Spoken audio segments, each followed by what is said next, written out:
Hello, this is Project Ideas Incorporated. How can I help you today? Hi, I'd like to get a project idea for the self-initiated thing I have to do for university. Well, we have lots of ideas to choose from. Do you have something particular in mind?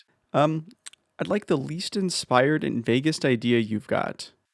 Let's see here. We've got an audio-visual experience about some metaphysical idea that hasn't been formed yet. Perfect, I'll take that one.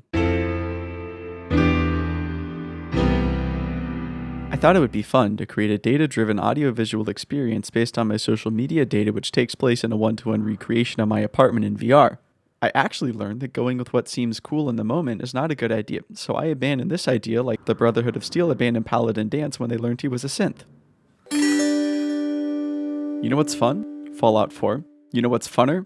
Making mods for Fallout 4. You know what's funnest? Making a mod for Fallout 4 based on a location that has never been seen before or since. Hi, name for the reservation, please. Can I just say that I love the way this entire building has this beautiful contrast between mechanical and nature? The way the industrial sky rises above the tropical foreground is magical. Is that your first or last name? If I had to name my favorite thing about game development, I would say that it'd be gray boxes. This is why I spent 30 hours making sure that the blockout was in tip-top shape. My focus was making the player experience as smooth as possible. I separated the entire map into different regions and used those to define the theme of each area. Then I added weenies to provide landmarks for the player.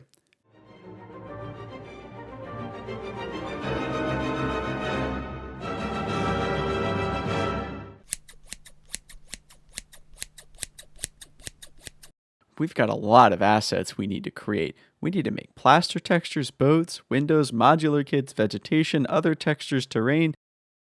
Thankfully, I could save a lot of time by using assets that some of my other friends had made. Now, some of you guys might call this cheating, but I call it using your resources. I would now like to give you the recipe for a well-cooked Fallout 4 asset prepared inside a blender. Step 1. Set up your units. Without proper units, the final flavor of your model will be off-putting. Step 2. Make sure to use assets from the game as a reference. Without this, your scale will be incorrect. Step 3. Use vanilla textures to keep your models from sticking out. If you create highly detailed custom textures, your models might not fit into the vanilla art style. Step 4. Model your asset based on references, ideas, and other important information. Step 5. Import your model into 3ds Max 2013 to add collisions. Step 6.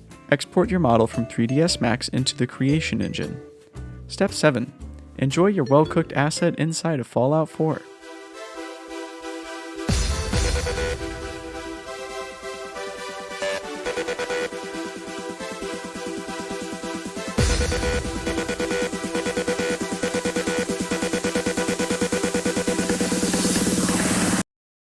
Wow, those were some pretty cool assets. What happens now?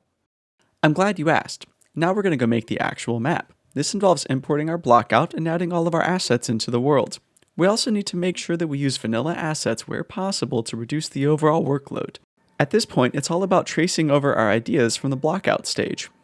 Gosh, that looks amazing. I really love the way you translated your ideas into the engine. Thanks. It's a relatively simple process, but it requires an attention to detail and flexibility. The blockout isn't always perfect. Thanks for the tip. I can't wait to get started on my own blockout.